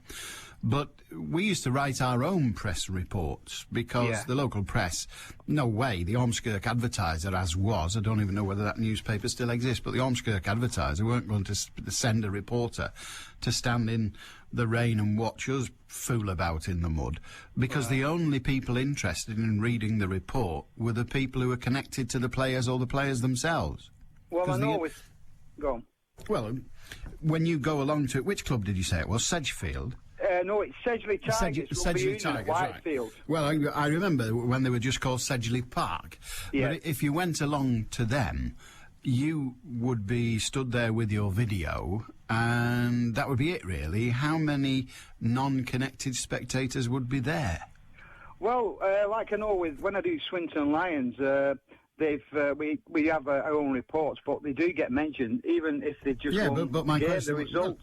Well, if the people involved in rugby union at that level would send us the results, we might include them. We might. No, that's fair enough. But even if we did, even if they did send them to us, the sports editor would have to make a judgment about whether we use time, because time is always of the essence in broadcasting, rather like pages in a newspaper. You've only got so many hours of sport. And you would have to assess whether anyone would care. Yeah. Do you think somebody in Wigan, which has a very good rugby union team, by the way, or used to have, but do you think somebody in Wigan would be interested in the results of Sedgley Park? And my guess is no. Well, if they've got people in Wigan who follow the rugby union, I'd say so. Well, I'm not sure. They have their own website. They do have their own website, and we can put the information on there. But I was just thinking if it was at all possible to get some airtime with the results of the local teams within the Manchester area. If we thought they were... Well, let me read a quick letter to you that, by coincidence, came in this morning from Keith. I'm writing, sir, this is sent to me, so why he calls me sir, God alone knows. I'm writing, sir, to complain about BBC Manchester's sport coverage. Listening, as you probably were, on Sunday afternoon to Manchester City totally destroying Portsmouth 6-0. I repeat, 6-0. Why, oh why, did the commentators keep cutting in with poxy rugby league scores? Now, this is a sport that's followed by at least a couple of 100,000, probably rather more than that, in Greater Manchester, professional rugby league, as you well know. But is that not just one individual? Well, everything is one individual in the end, but what I'm saying to you is I don't think there is a radio audience for rugby union. We cover Sale. We even sometimes have commentary on Sale, because I think they're our only Premiership. We don't cover rugby union. We don't cover the Manchester team. There's actually a Manchester rugby union team. We don't cover them. But it is possible then, maybe in the future, if the results are sent through to the BBC, they would just air them. I can't say it's possible, but without them they won't be. And it isn't just a case of sending them in. You would need to communicate and set up the process with the sports editor. And if he, on some occasions she, but if the sports editors in the various parts of the UK thought that there was any interest in it. I mean, we spend our lives at the BBC, like they do at ITV and all the other news media, not deciding where we're going to get the stuff to fill this hole, but deciding which bit of the stuff we get we put in the only hole we've got. Right. Yeah. And so you're frequently rejecting information. You'll hear the sports news at 22 in about half an hour's time, and most of it. Well, most of the sports news we've got available to you won't hear. You see, what it is... There isn't time. I mean, I've done the rugby league for a long time, and I enjoy the game, I enjoy doing it. But with the rugby union, I thought at first, no, it might not be all right, it's more of a kicking game. But they've changed the rules recently. It's a lot faster, a lot quicker, and more enjoyable. Well, and I never thought I'd say that. Well, I prefer to watch rugby league live and rugby union on the telly, which is bizarre. Don't understand it at all. No, I prefer when I'm watching rugby, I prefer to watch rugby league live, but I think televisually rugby union is the better game. But the truth is there's not that much rugby union on the telly. Sky didn't buy up rugby union, it bought up rugby league. Why? Because it's got a bigger audience. When I first came into radio full-time, our editor then, in fact our manager, because it was a commercial station, said, Beswick, you know about sport. What a clown. You know about sport, you can present the sports show on the Saturday. And I said, I know sod all about sport. He said, why? You play rugby? I said, that's why. When everybody else is watching it on the telly on a Saturday afternoon, I'm bloody playing it. I know nothing about sport. I don't know that much about rugby, and I play that. You're always welcome to come to Sedgley Tigers and watch a live game. I'll even get you commentating on the video. You won't get me commentating, that I assure you. Unless you've got a checkbook. Cheers, Peter. Thank you very much for that. A man must live in the winter. Why isn't there rugby union on the radio? Because nobody gives a toss. Life and laughs with Eamon and Jimmy. Batman. What about the Commissioner? He has got to be the world's most inept copper. Because all these people ran round in fancy dress uniforms to say, look at me, I'm the bad guy. And he was always stumped, so we better get Batman on this one. And he could never work out why Bruce Wayne and Batman weren't ever in the same room together. Eamon and Jimmy. And you. Going on about the Beverly Hillbillies. Yeah. Do you remember when they had the billiard table and they were using it as a dining table? Yeah. And the pool and the cues were pot passers. Yeah, pass me the meat stabber. If your radio sounds funny on Sunday morning, you must be listening to Eamon O'Neill and Jimmy Wagg. If that's the best, come round and shoot me now. Sunday morning from 9. At BBC Radio Manchester. You're in Manchester, Jimmy. That can be arranged. It's 1:15, very nearly. Steve in Withenshaw. Hiya, mate. Hey, Alan, how are you? Not bad. It's just your advice, really. I've got. I'll be dead careful and not to say the name of the company, but they provide television. Well, why are you telling me anything? Oh, just carry on. Okay. Well, we used to have a contract with them, and we cancelled it a long time ago. So all we got through their equipment was the Freeview channels, which they never billed us for. Then recently we got the Ricky. Well, I say recently, it's the last Ricky Hatton fight. It was advertised at £15, so we rung the company up, said, can we have the Ricky Hatton fight for tonight? Yeah, no problem, it'll come on and we'll send you the bill. So it was a couple of weeks later, they sent a bill. It wasn't £15, it was more like, it's nearer 30 to be honest. So we just paid it, rather than, query it or anything. Anyway, I got a bill for the next month for £10. And there was a £4 surcharge for paying it. And what I could do with these things, I've just brushed it aside. Anyway, the month after, I had another bill for £10, another £4 on it, so it's 28. Then more recently, I got one for 42. Which okay, well let's not worry about the bills now. Okay, about the numbers on them, because they will just grow until you pay them, obviously, or they take you to court. It's all going to hinge on the deal you did, or you think you did, when you asked for the game. The television channel you're referring to, well, we all know now, it's not hard to work out that it's Sky Telly, because they had exclusive rights to that fight in this country. It's all right, don't worry. Don't worry. Anyway, so, well, whichever one it was, it doesn't matter. Right. If they were advertising it for sale as an individual freestanding one-off payment, then you're in the clear. If, however, in order to buy that fight, the right to watch that fight, you had to be already a customer, then what you've done, although they might not have told you, I don't know, I wasn't there, but what you've done is you've taken on the responsibility of a customer in order to get the fight. I've just been trying to negotiate buying a new mobile phone. And what I want to do is buy the phone and nothing else. And the company are talking to me like in, the language that goes on, it goes, and you don't understand a bloody word of it. But that's what, I've just been doing that about 2 hours ago. And all the time they're saying to me, yes, of course we'll sell you a phone, but you need this contract and that contract and this contract and that. And I'm not interested in you. I said, contract, stuff it, I've got a contract. I just want the hardware. But, I mean, I can do deals with them to get the hardware and not all the other stuff. It'll cost me more than it would if I took the hardware and the stuff. But in your case, it might be that what you've done, and don't realise you've done, is you've agreed to have a monthly contract with them for a minimum period, usually 12, 18 months or what have you. And they're now billing you for that monthly contract because you needed to have a contract in order to buy the match.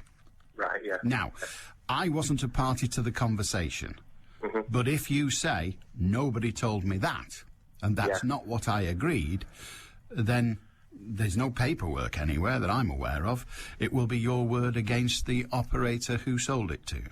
Yeah, I wrote them a letter explaining that. I sent it via recorded delivery. And what did you say in your letter? Well, I said in my letter that I don't feel... I've not entered a contract. To my knowledge, I've not entered it into a contract. I wasn't made aware that it was. Right, okay. Then, if that's the truth of it, and I'm not saying it's not, but if that's the truth of it, stick to your guns and don't pay them. They will eventually sue you. And they will have to. They will have to when they send the debt recovery people. Just tell the debt recovery people that you're not paying them because you don't feel that you have no evidence of a contract, and ask the debt recovery. Say, well, if you prove I've got a contract, I'll pay it. Right, so what you do. I mean, you've already written to the television provision company, but what I suggest you do is when you get the reply off them, you write back to them and you say, I would like to see a copy of the contract you claim I have with you. Yeah, that's the thing, though. Sky haven't sent anything back to me. Well, that doesn't matter. That doesn't matter. If you've not heard anything, you will hear something from somebody, even if it is only... Debt recovery people have sent me a letter. Right, so you've got a letter off the debt recovery people. Yeah. Then write to them, copy it to the Sky, and say to them, I need you to provide me with evidence of a contract, because frankly, there is none. Yeah. Now, the debt recovery person will look at it and decide, this is going to go to court, and they're going to ask me for the evidence. I haven't got it, they'll go to Sky. Sky will say, yes, here's the evidence, here's the transcript of the telephone conversation, here's the contract he signed, whatever they are saying. But the debt recovery person will almost certainly, no guarantees, back off, because his next step is to say, oh, blimey, off I go to court. When I go to court, what am I going to convince the judge? Yeah. All right? Yep, that's great. And Thanks if all else fails, set that dog on him. It won't be much use, I can guarantee you. All right, well, he's scaring me. Have a good day, Steve. Anyway, Alan. Thanks, mate. Take care. 0161 228 2255. Having said all that, we must just reiterate that a verbal contract is as valid as any other contract written in blood, is no more valid than a verbal contract. But, of course, a written contract's a lot easier to prove than a verbal contract. And what that television company would be likely to say was our operatives are trained to explain it. And they might even have a recording of it. But if they have, ask them for it. Say, well, have you got a recording of it? You do say you record the conversations. Have you got it? Can I hear it? Will you play it to me? Where he says to me, yeah. Quite. 1:20. BBC Radio Manchester News headlines. Anna Dawson. The Bradford and Bingleys cutting 370 jobs. The company, which specialises in buy-to-let mortgages, reported losses of nearly £27 million in the first half of this year. 2 men arrested after around £300,000 worth of cannabis was discovered at a disused mill in Oldham have been bailed pending further inquiries. 1,600 plants were found at the property on Lees Road. And the design for the new identity card has been unveiled by the Home Secretary, Jackie Smith. Each card will carry a picture and information on a chip, including the person's name and date of birth. Manchester's weather dry with a mix of cloud and sunny spells, highs of 18 Celsius. BBC Radio Manchester, 2020 traffic. Well, if you're heading away from Manchester at the moment on cross-country services and your journey takes you between Reading and Birmingham New Street, be aware that delays of up to 45 minutes can be expected because of line-side equipment problems at Didcot Parkway. The disruption is expected to last until around about 2 o'clock this afternoon, but engineers are on site working to resolve the problems. Now to Gatley, and Brownlee Road still closed off in both directions because of a serious police incident between Crossacres Road and Woodend Road. That's affecting traffic between Gatley and Heald Green, so watch out for delays between those areas. Don't forget, if you can update me today, call in on 0161 244 4951. I'm Cara Banks. I went on that cross-country once. I looked ludicrous in my shorts and pumps. You've got to change the name they have on it.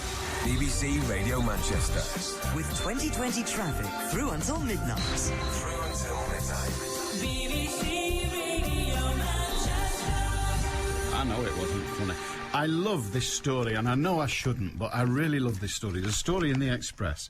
Special loos are being built at London's Olympic Park so that Muslims can use them without facing Mecca. Officials have ordered that public toilets point away from the holy city to avoid causing offence. So apparently if you sat there doing your stuff facing Mecca, that's offensive. But if you turn it round the other way and you show your bum to Mecca, that's not. Lunchtimes belong to Beswick. Allan Beswick. BBC Radio Manchester.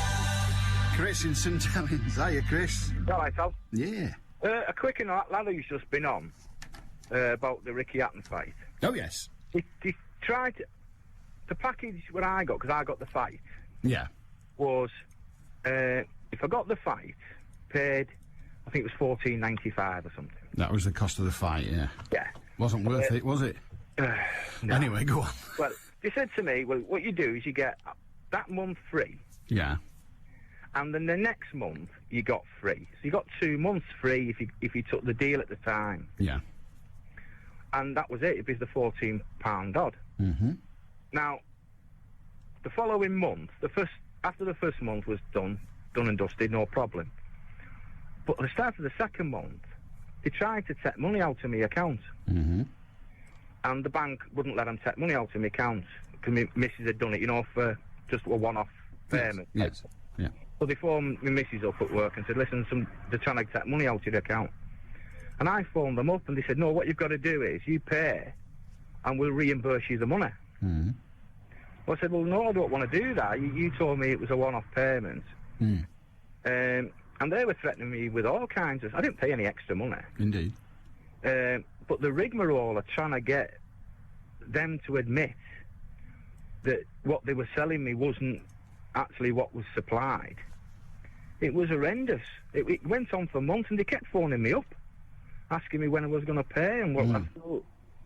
But that's the package I got. I was just thinking that lad probably wasn't listening and got the same package. It does sound awfully like that, doesn't it? Where the way they said to you, he was going to get a couple of months free and that'd be it. Mm. But they actually tried to take money out of your account until you told them to stop. Well, I told them to stop, but they wouldn't have it. Mm. So I think that's. All right, well, that's very helpful. I'm sure that Steve is still listening and taking all of that on board. Good on you, Chris. All right, mate. Thanks and for that. I hope you didn't. I hope you didn't pay good money to watch the Khan fight. No, I blinked and I missed it. Well, I tell you the truth, and it's no word of a lie. It started, and I said to my missus, "Put kettle on," and I turned round to go in the back kitchen to get me brew, and as I come back, he was there, prostrate on the floor. With his uncle and his dad looking at him, and I thought... It's probably not gone as well as he thought it might. No, sorry. Well, good on you, mate. Cheers. 0161228 2255. And let me read an email to you that may be of interest to Peter, who was talking about rugby union. You said that you, the BBC, don't have it. This comes from Neil. You said that you, the BBC, don't have enough time to present all the sports news that you get coming through. May I suggest you put the extra news, and indeed for me the rest of it, onto the website. That way I, like many others, wouldn't have to put up with it on the radio. Well, we offer a complete service on the radio, including things that you don't like. That's what we do. Otherwise I'd be out of work. But yeah, it's a good idea. And Peter, if you're listening, and I suspect you are, then get in touch with the BBC Online in Manchester, because we've got a huge website, and the BBC websites up and down the country and around the world win prizes all the time for being brilliant, informative and all the rest of it, and the Manchester one's no exception to that. And it might be that if you get in touch with the editor of BBC Online... If you get in touch with Richard, who's the... Richard Turner, isn't it? Yeah. If you get in touch with Richard, the editor of BBC Online in Manchester, drop him a line, or if you're really up there, send him an email. That's dead clever. But if you do that, then he may be interested in creating something within the rugby union section. There is a rugby union section on the website already. I've just had a look at it, and it's all the national teams and the international teams and all that, and there's nothing about the Herbert teams, you know, the ones that nobody's ever heard of. Actually, I've just found another bit. Oh, look at this. My club, there you are. Well, no, my club includes Leinster, Glasgow. It's all the national teams. So there's nothing there for the smaller teams. There are an awful lot of them, but maybe they can find space for it. I don't know, but if you write or email the editor of BBC Online, then Who knows? He may be interested. Because they've got... I mean, they haven't got unlimited space, but they've got more space. You then have the problem of the BBC rules that we can't... And they're very sensible rules. We can't report something from just one source and all that, you know. So you could... you'd have to appoint somebody to be the person that did it, I suspect. Because otherwise you'd be ringing up and saying... I mean, I'd ring in and say Warrington beat Wigan 64-0. But it probably wouldn't be true. Yeah. If you want to telephone News Online, which is the old-fashioned way, I suppose you could on 0161 244 3126 and have that conversation with the editor. But for God's sake, don't tell him I told you to ring. I'm not getting a blame. He's probably going, people from the rugby union club's on all day, you bloody fool. 0161 228 2255. Christopher in Ayfield says, philosopher Bertrand Russell was once asked if he had any vices. He replied, yes, I smoke a pipe all day long, except when I'm eating and sleeping. He also went on to say that smoking once saved his life. He was on an aeroplane and a man was getting a seat for him. Russell asked the man to get a seat for him in the smoking compartment, saying, if I can't smoke, I shall die. Sure enough, the plane crashed in the Norwegian Sea and all the passengers in the non-smoking compartment died. When a journalist phoned Russell in Copenhagen shortly afterwards, he asked him what he thought about whilst he was in the sea. And Russell replied, I thought the water was cold. He was then asked, didn't you think about mysticism and logic? To which Russell replied, no. Russell, by the way, lived until he was 98. And I'm sure he attributed it to smoking a pipe all day. Derek in Manchester, hiya. Hiya, how are you doing? You all right? I'm not bad. Good. It was just what you mentioned before about turning the toilets around the Olympics to face away from Mecca. Well, some of them, yes. Yeah, it just made me laugh a little bit, actually, because people in this country don't seem to have noticed that we're actually Islamifying the place without anyone realising. You know, I mean, it's like I was in a sandwich shop the other week, a well-known sandwich shop. I won't mention the name for obvious reasons, but they've got on the door as if it's something to be proud of. Halal meat served here, you know, and since I went in there, and I thought to myself, well, I actually object to halal meat because, you know, I mean, it's really and truthfully, it's a bit of a disgrace the way it's allowed to be killed in this country. Although you might say all animal slaughters, you know, probably not very nice to anyone that's an animal lover. Or even the animal, which is more to the point. But go on. Absolutely. But I mean, what I'm saying is, even though people might turn around and say, well, all slaughter's bad, of course it is. But at the end of the day, we always had in place laws to protect animals from, I mean, basically, a lot of people don't even know what halal slaughter is. I mean, they take an animal, they string it upside down, say a prayer over it, while it's fully conscious and kicking and screaming because it don't know what the hell's going on, and then they slice its throat open, bit like an animal version of Ken Bigley. Well, do you object to kosher butchers that have been with us now for a couple of centuries? To be quite honest, I object to any slaughtering of animals where they don't pre-stun them. Because at the end of the day, to pre-stun an animal, surely that can't be that ridiculously bad against the religion. I can have a conversation with you about the cruelty or otherwise. In the end, I come down to, for God's sake, if I'm prepared to eat its corpse, I clearly don't care about it. Well, I mean, that's a fair comment, but at the end of the day... And so I thought we'd just deal with that. You have a view that animals actually have some... I think they deserve that little bit they are entitled to some kind of protection from abuse by man. Going on from that, I mean... But to come back to the Islamifying of Britain, which I think is an interesting thought, because do you think we have koshered Britain? Because we have synagogues. We have synagogues all over the place. We've got kosher butchers. Yeah, not to the same extent. You don't seem to find, for some reason, I don't know what it is, whether it's just. Well, go on. Tell me the end of the sentence, because we'll run out. Well, whether it's just down to, the Jewish people being less pushing, I don't know. But certainly, if you notice over the last few years, I mean, we've got everything that's being pushed towards Islam. At the end of the day, I don't agree that we have everything being pushed towards for a minority. Islam. I mean, when you think about it, for a minority, just before the London bombings, according to the government figures, there was supposed to be only approximately 3 million Muslims in Britain. That's what they said just before the London bombings. Just after the London bombings, that figure had miraculously somehow dropped. Well, I'm not bothered about government figures, Derek. I'm more bothered about your point of view, and I'm intrigued. My point of view is that we've got laws against cruelty to animals. Our animals have to go to slaughter, and they have to be pre-stung before they're killed. The government has recently banned fox hunting. Derek, shut up, or I will cut you off. I want a conversation. I don't want to listen to your diatribe. Obviously you're going to cut me off anyway, but... Well, then, should I do it now and save the trouble? Or are we going to have a conversation? Well, I've not a problem with that, but, obviously... Well, in order to have a conversation, you have to shut up and listen sometimes, Derek. Now, you're going to do it now or not. I'm not bothered. Yeah, well, fair enough. But my question is this, and I have some difficulty with it. My question is this. When you go into that sandwich shop and they sell halal meat, apart from the animal cruelty element of it, which you've explained in detail, why does it offend you in some other way? I do have another question after this. Well, it offends me because at the end of the day, as I tried to explain to you before, I don't mind eating meat. I will eat meat all day long. In fact, I don't eat much other than meat. But by the same rule, I eat meat where I know that the animal has been pre-stung first. I understand that.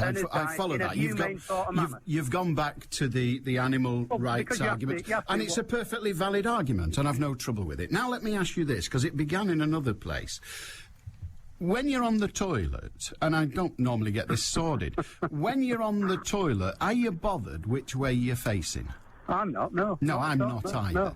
So if I went to the toilet and didn't have a compass with me, I wouldn't know which way it was facing. I've been trying to work out since this conversation began which way the toilets in our house face. Well, exactly, I don't know. So if they did face not east, any of the others, none or west, none north, south, east, south, east, south, and all the rest of it, any of those other 16 points on the compass, whether they did face other than east, I wouldn't know. It wouldn't bother me. Would it bother you? The only point that would bother me about it, just if you let me finish, the only point that would bother me about that, and one point would bother me about it, is the mere fact that in a host country has had to turn round and start altering the furniture to accommodate supposedly a minority of people. Well, okay, let's deal with the language first. They're not altering it. These places aren't built yet. Well, no, they are building them. We have situations in the past where they have altered. In Oldham, for example. We're just going one thing at a time, Derek. Yeah. The idea that we should make sure some of the toilets in the Olympic Village are not facing east so that our guests can use them strikes me as being a decent and honest thing for a host to do. Well, what you have to ask yourself is, if you go to an Islamic country, can you expect the same privileges? Well, okay, you do have to ask that, but let me ask you this, Derek. Would you steal off a thief? Would I what? Steal off a thief? Off a thief.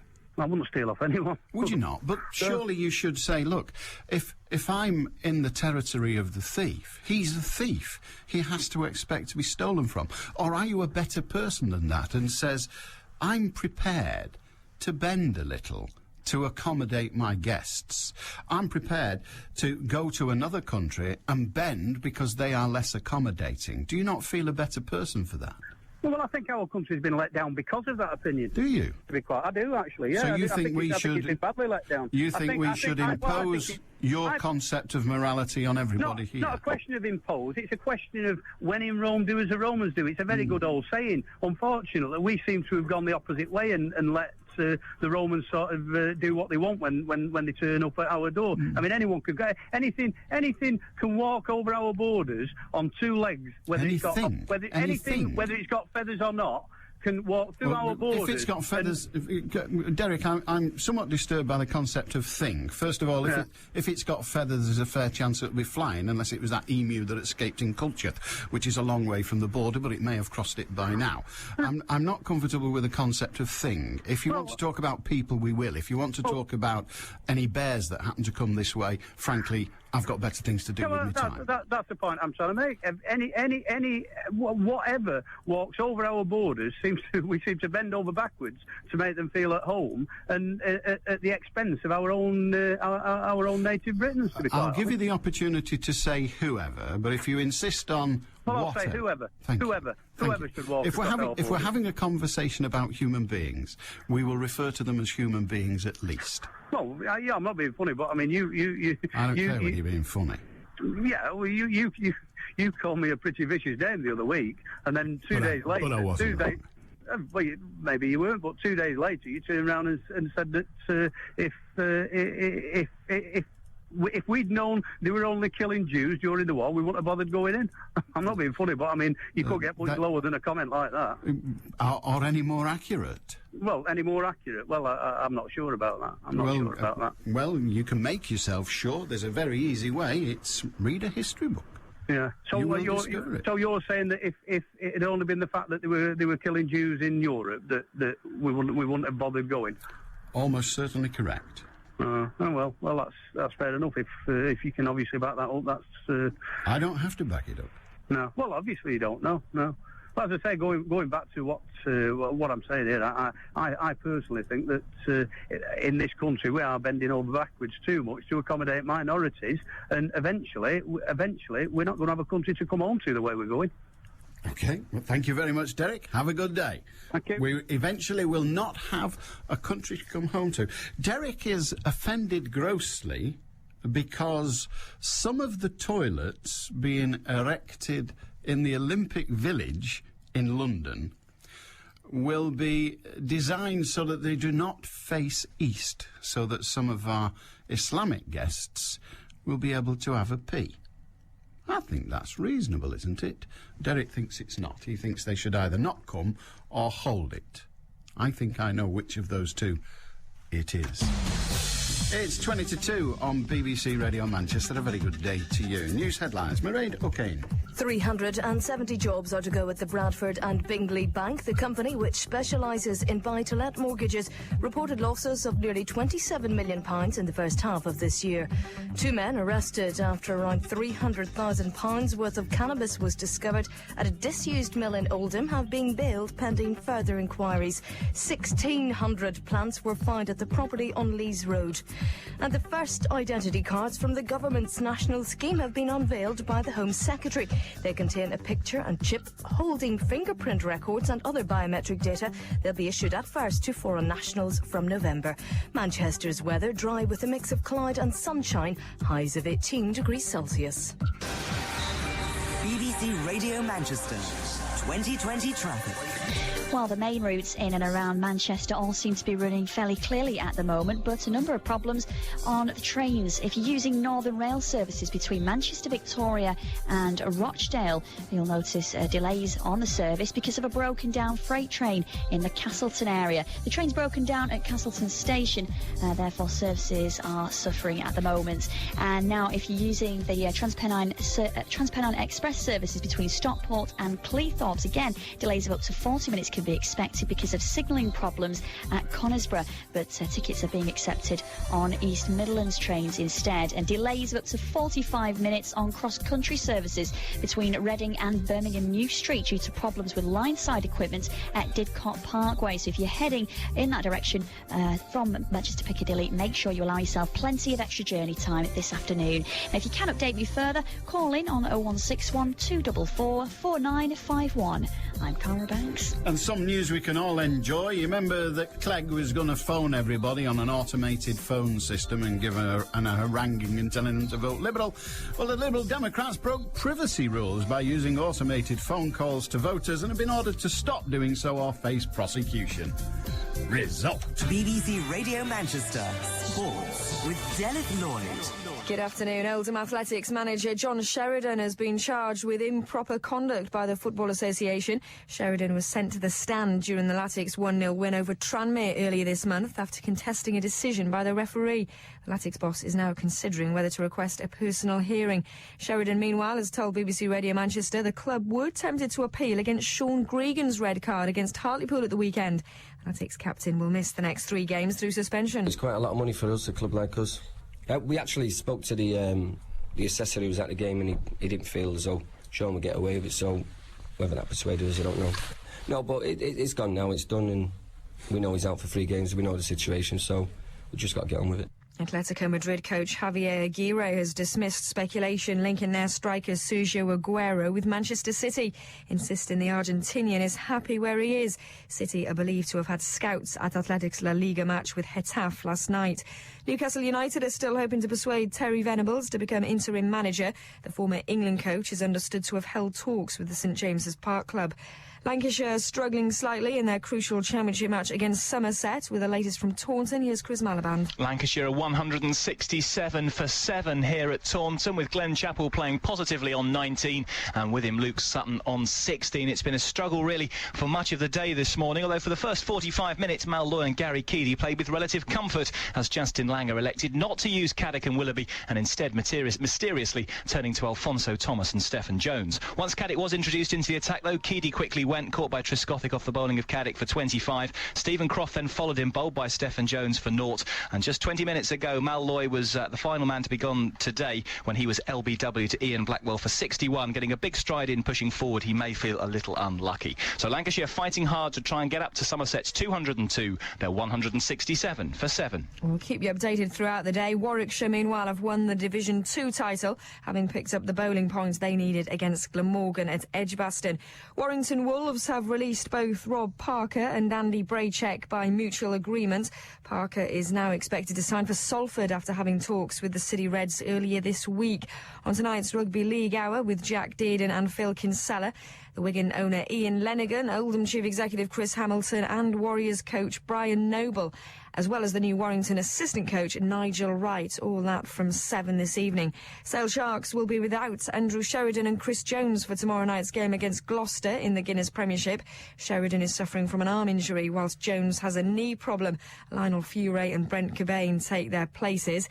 Sale's head coach Kingsley Jones has called on the fans to make themselves heard during the game at Edgeley Park.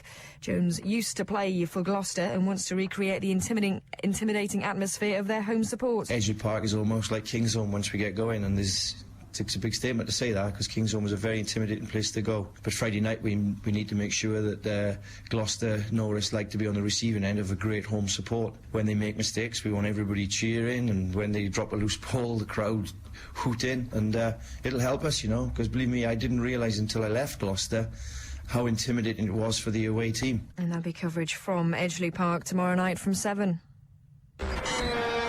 The next live action on the Northwest's biggest sports station.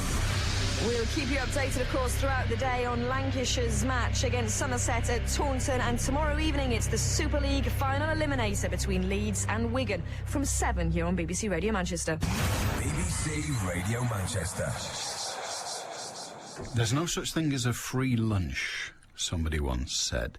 Listen to this. Councils in England say they're having to make spending cuts in key services to cover the cost of providing free bus journeys for pensioners. 30 councils have told the BBC that a government grant to cover the cost of the service, which started in April, hasn't been enough and has led to budget shortfalls. A number of other councils say they've already cut their budgets for street cleaning as well as road and public toilet maintenance. Others will increase council tax and car parking charges to help cover the shortfall. So there.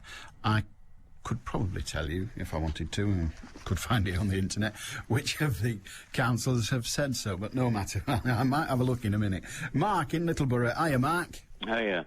What have you got? What's wrong with swivel seats and a compass? What? I don't suppose it. Cheaper. Well, it wouldn't really, because if you had a swivel seat, I'm not sure whether the offence to... Oh, it could be health and safety. there could be a risk of you getting burns if you swivel too quickly, and it's not a good place to get them, I'm led to believe. It just seems simple. It does on the face of it. Better than building another brick shit house. Oh, very good, very good. I was wondering if anyone had used the phrase. Yeah, but it's easier just to not build them facing that way, seeing as how they're not up yet. Well, wouldn't it be funny if you were selling your house and a Muslim came to look at it with a view to buying it? I mean, do they bring a compass to find out which way the bog faces? No, but the idea... No, neither have I. I don't particularly care. It seems pure and simple. Well, I don't think it is simple, you see, because I don't think... Same soil pipe. Same soil pipe, yes, but if you have a swivel... Just the seat would swivel, I suppose, so then you'd be sat sideways on. Well, you could click it, face, whatever. Well, yes, you could. You could turn, but the design is sort of... It's not round, is it, generally, a bog, although they do sell round ones now. They sell rectangular ones as well. Rectangular? Yeah, hexagonal. You can get what you want. Can you really? Oh, you spend too much time in plumbers' merchants, Mark. Good on you, mate. It would indeed tickle me. A swivelling seat would indeed tickle me. Have a good day, Mark. Bye-bye. We could just have a swivelly bog. Absolutely. And then they could bring their own compass. I don't know what the problem's about. Ken in Ratcliffe. Hiya, Ken. Hello, Alan. You were talking to a chap about when he... the pipes. When he paid for... oh, yes. And you advised him, like, to ask the company to prove the contract, because they must have taken it. Well, I've done the similar thing with this insurance company, and I took the insurance policy out over the phone, and they've given me an excess. And I've said there was nothing said to me when I took the contract out over the phone. I said, will you prove it? Send me a recording of the contract, what we made over the phone. She said, oh, we can't do that. Oh, but we can't do it. I said, why not? It's my contract. Why haven't I got the right to listen to my own contract? And you prove, oh, no, we don't do that. I said, have you got something to hide? So I said, well, look, unless you prove to me that you said to me when we made the contract over the phone that I agreed to an excess of £100, then you'll have to get on with it and prove it. And if you don't, well, it means that it was never said to me. So I'm still waiting, and it's months now. Well, and they still haven't sent me. Well, yeah, but they don't care at the moment because, of course, whether or not an excess exists and whether it's legitimate won't arise until you make a claim. And I've done that. Oh, you've made a claim? Oh, yes. Right, so they're now saying that they've deducted £100 from the amount they're paying to you, or they're demanding... No, the job has been done. The job has been done, and they're saying, right, you must now give us the excess. Yeah. Right. And you wrote back and said, prove I said that, and I'll give you the money, and they've not proved it yet, so you've not given them the money. Correct. Stay where you are, that's fine. Right, now the other thing is, then I'll let you get going on something else. Just let me say one thing first. Yeah, sure. You're not automatically entitled to hear the recording. They don't have to provide that. They don't even have to provide a copy of the contract. They don't have to provide you with anything in that respect. However, if they decided to sue you for this £100, when it got to court, you could say, I want to see proof, and the judge would almost certainly say, and so do I. Yeah, I understand that when you were talking to the previous So you can ask for it, you can even demand it, but they're under no obligation to give it. Yeah, I understand that. All right, do carry on. No, the other thing is, when I got a renewal, I got a renewal for my insurance with the same company. Now, does the word renewal mean it's a renewal of the previous contract? No. The word renewal means... No, it doesn't. With a motor insurance policy, it's... No, it's for a house. Building and contents. Well, in that case, I'll be more specific. With a general branch policy, which is taken out for a year, at the end of that year, the insurance ends. And you can... It's just an English language word. You can renew it. But it doesn't mean that you've now changed your one-year contract into a two-year one that you're halfway through. Well, why do they use the word renewal? I'm not sure that there's a readily available other word, but it is. You are renewing it. You are starting it again. It is renewed. Well, if I'm starting it again, so once I have the same, what's the word I'm looking for? It's gone out of my head. Conditions of the previous one. If I'm renewing the contract, the previous contract with the word renewal, I'm renewing the previous contract. Well, you are renewing it, yes, and they are making you an offer, and the implication of the word renewal is that the terms and conditions will be identical to those which previously held. So then they wouldn't have a right to put the price up then, would they? They do have a right to put the price up. Well, where's the renewal coming to? Well, the renewal is the renewal of the provision of service, but not at the same price. So then, I'm not trying to be a complete idiot with you, but what I'm saying is, the first contract I took out with them over the phone, and I keep renewing the contract with them, would I still have the right to demand, if that's the right word, the same conditions as the first one I took out? That depends on what happened between then and now. But in truth, no, because when you take out your insurance, there's an awful lot of stuff that is implied. But in the end, it comes down to the specific. And just because this set of circumstances pertained last year doesn't mean that they will pertain identically, because you're renewing it, but you are not necessarily replicating it. Well, I understand what you're saying, but it's just this word renewal. Well, it is the word renewal, not replicate. If it was to replicate your insurance... Then it would apply then? Almost certainly, but again, it wouldn't, because if you replicate last year's insurance, its beginning and termination date would be a year ago to now. So it wouldn't be a replication, it would be something new. And they're renewing it. And the important element of the word renew in this context is new. There are changes. Well, I do understand what you're saying. Okay, good. But I still say the word renewal, and as you said, words are the important thing in the English language and what it stands for, and I just thought, silly of me, of course, but I'd have thought a solicitor or a lawyer or a QC would work on the word, well, you've renewed the previous contract. Yes, he would say that, but what he would also have to concede is that it has been renewed and not, as I said earlier, replicated. Right, well, they're different. Well, and now, out of interest, because I'm sad like that, I'm actually looking up the word renew to see what the dictionary tells us. Renewal. The act of renewing or the state of being renewed. Well, that's fair enough, so let us look at renew. To take up again. Now, that's not replicate. To take up again. To begin again. To recompense.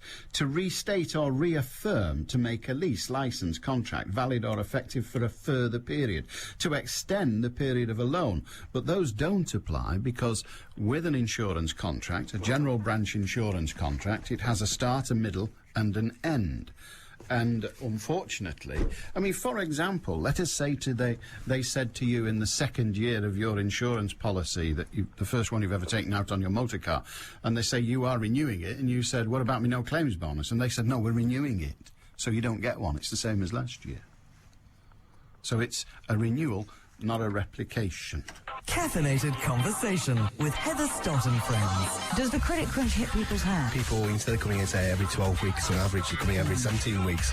But we're quite fortunate because we've got the school as well. There's a barrister who's wanting to go into be a hairdresser.